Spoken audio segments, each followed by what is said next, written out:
This 26-year-old Ukrainian soldier is 6 months into a difficult recovery after losing most of his leg to an anti-personnel landmine.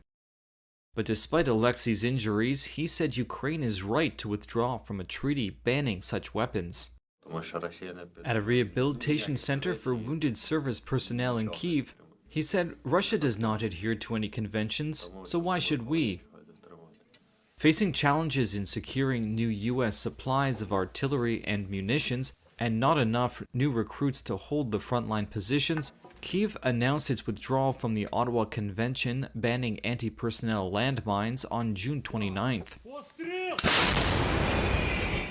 Military analysts and a Ukrainian unit commander said that doing so could help slow the Russian advances Kyiv is struggling to contain over 3 years after Moscow's full-scale invasion.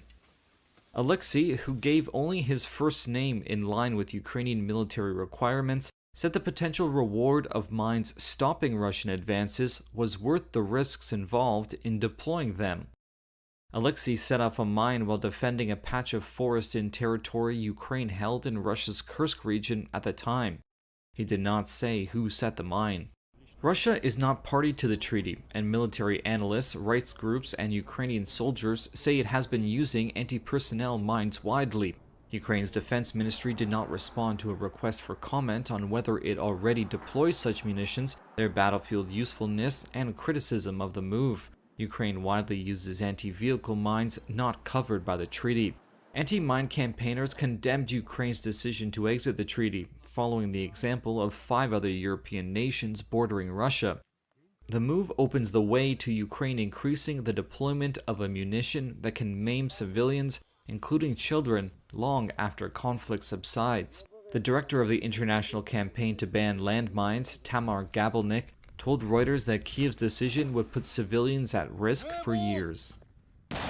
Why would Ukraine want to copy the military tactics, the abusive, horrible military tactics of their enemy? Why would they want to stoop down to that level? Self-defense is obviously needed. Obviously, we want the best and the strongest possible defense for Ukraine, but this is not the way to do it.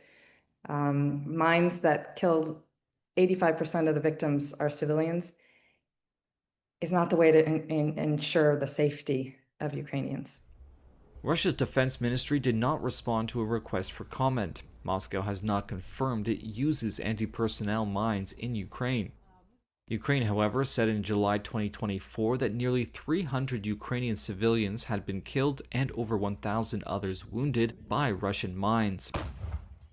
Neither country releases casualty figures for their own soldiers. Lawmaker Fedir Veneslavsky said the armed forces would use the munitions responsibly, and that Ukraine has regulations on the use of anti-vehicle mines, including mapping their locations.